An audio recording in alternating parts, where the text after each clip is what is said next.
Hello, hello, hello! What's up mga kapobre? Magandang tanghali po sa ating lahat. Time check is 1 o'clock in the afternoon.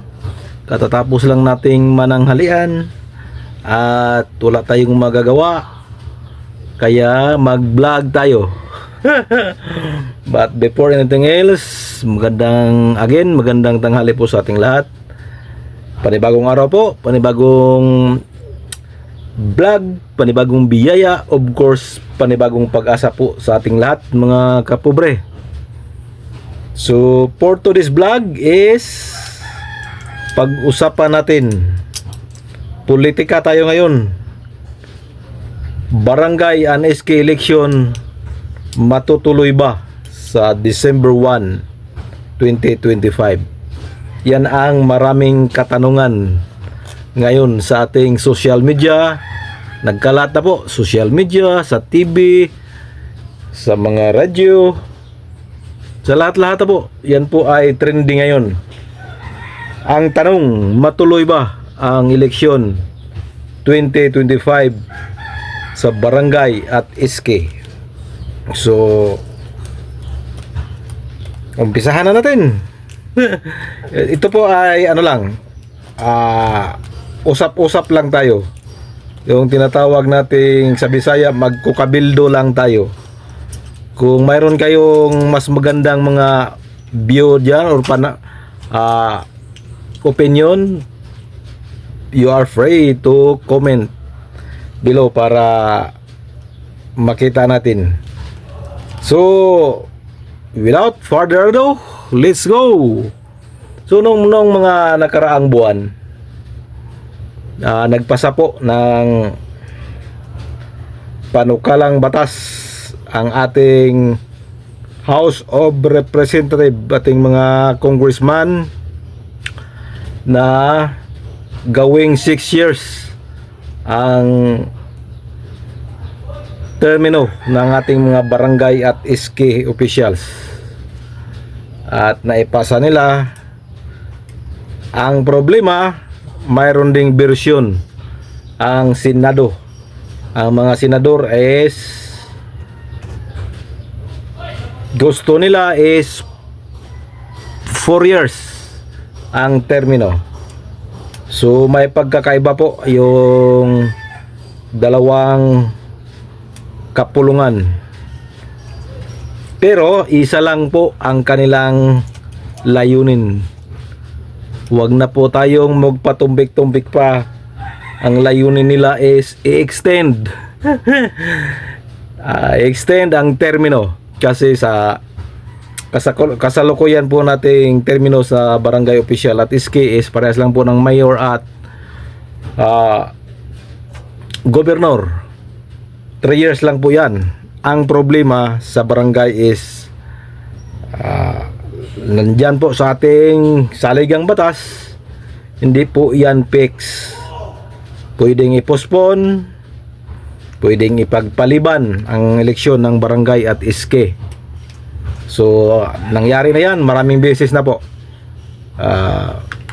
Maraming beses na pong na-extend yung eleksyon ng barangay. Para po sa kaalaman ng lahat ay hindi po ako masyadong gamay or masyadong suwito sa ating batas. Mayroon lang po akong konti kaalaman kasi naging 2 termino po ako, naging barangay kagawad dito sa aming barangay 6 years.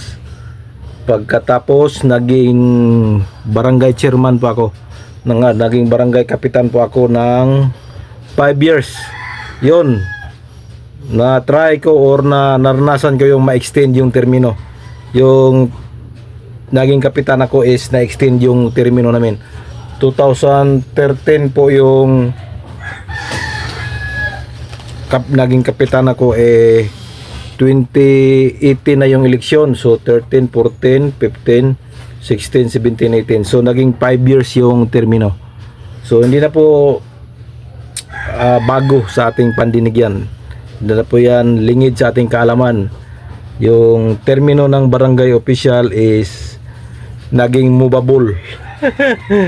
Wala po kasing fix na termino. Although sinasabi na 3 years lang, pero pag gusto ng mga congressman na i-postpone, ay ma-postpone talaga. Kasi gagawa lang sila ng batas eh. So yun na nga. Noong 2020, ano ba yun? 2018, 19, 20,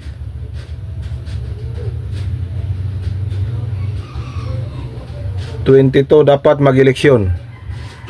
Pero na-postpone na naman. Yun ang sinasabi ko, na-postpone. So na-postpone ng 1 taon. Kaya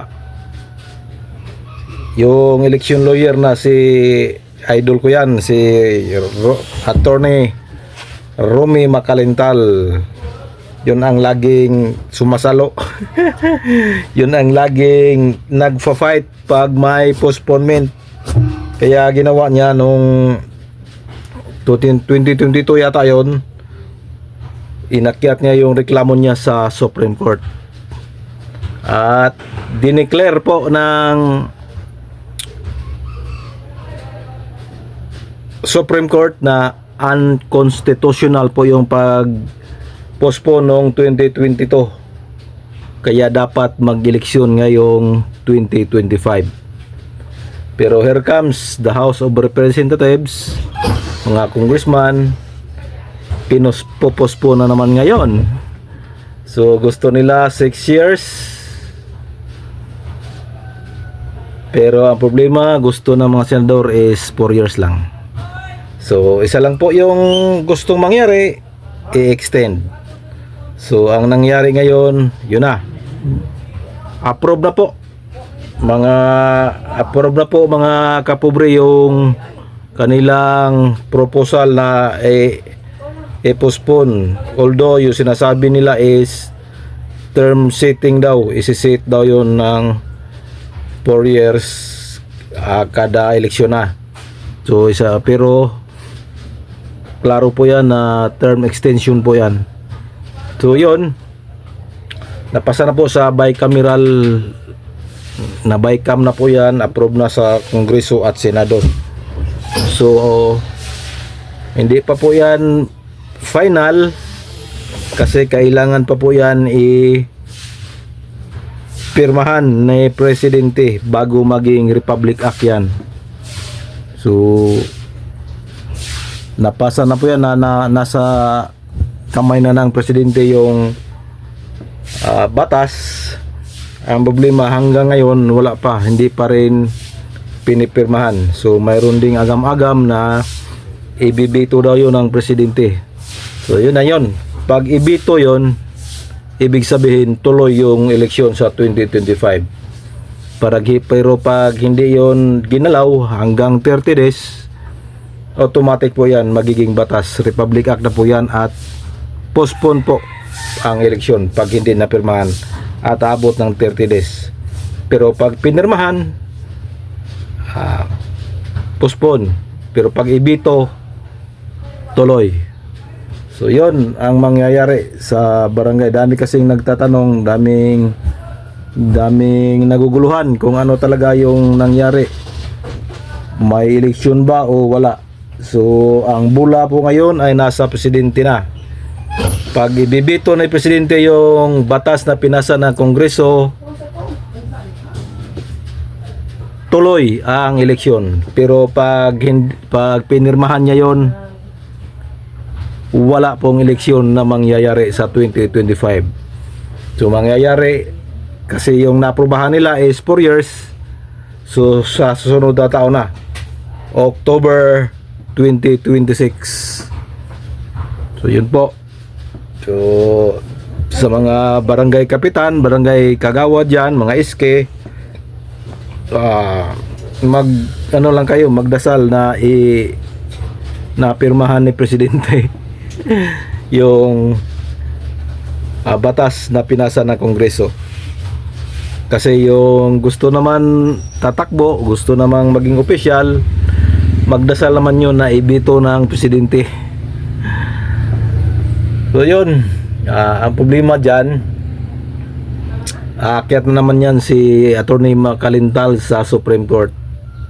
Questionin na naman yan kasi may nauna na pong desisyon ang Supreme Court na ang pag-declare ng postponement is unconstitutional.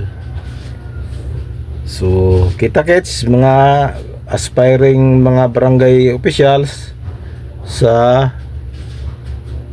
susunod na mga araw, kasi ilang araw na lang mag 30 days na yung batas. Pag hindi yun ginalaw ng presidente, automatic magiging batas na yun. So tuloy, walang eleksyon pag hindi ginalaw ng presidente.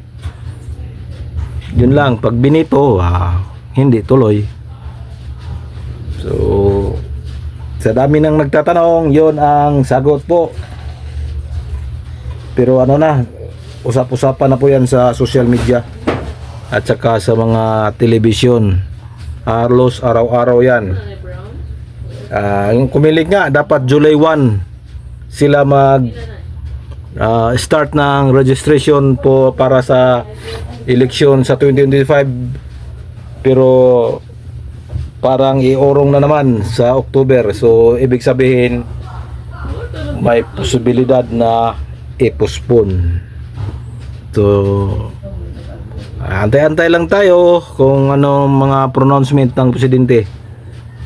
Pero yung mga nakaraang mga interview ni presidente is gusto niya na ng eleksyon. Gusto niya matuloy. Iwan ko lang kung anong mangyayari kasi yung congressman ayaw nila. Public knowledge na yun kasi bago pa po natapos ang eleksyon, sigurado sila malaki ang gastos. At mag-eleksyon naman ngayon December sa barangay, si panigurado manok-manok yan eh. May mga manok silang barangay captain. So hindi naman pwedeng hindi nila suportaan yon. Kaya gastos na naman. Kaya gusto nila i-postpone para iwas gastos. Makapundo mo na. Kaya hindi man lahat, pero majority ng mga congressman gusto nila i-postpone. So yun ang isa rin yung pangako ng mga congressman sa mga barangay official na pag sila nanalo, postpone yung eleksyon. So ginawa nilang pampalubag loob yun sa mga barangay official. Yung mga barangay official naman, siyempre susuporta yun. Sino namang hindi gusto na i-postpone? Kasi lalo na yung mga barangay official na walang ginawa sa barangay, gusto yun ma-postpone. Kasi sigurado matatalo yun sa eleksyon. So yun naging yung extension ng term, yung postponement is naging pampalubag loob na yun ng mga barangay official. Ginawang pampalubag loob ng mga congressman. Ginawa nilang pangako yun para iboto sila. So ang nangyayari ngayon, yung pangako nilang 6 years, hindi na po matuloy. Kasi 4 years lang po. So dagdagan lang ng 1 taon. Nabudol na naman tayo dyan. So yun po, usap-usap lang po. So kung may mas maganda kayong opinion, pwede nyong i-comment dyan sa ating comment section. So this is your Pobreng Mapalad Vlog. Thank you and more power, please subscribe Pobreng Mapalad Vlog. Watch hour lang po kulang natin. So see you next vlog. Bye bye, God bless, love you all, babus.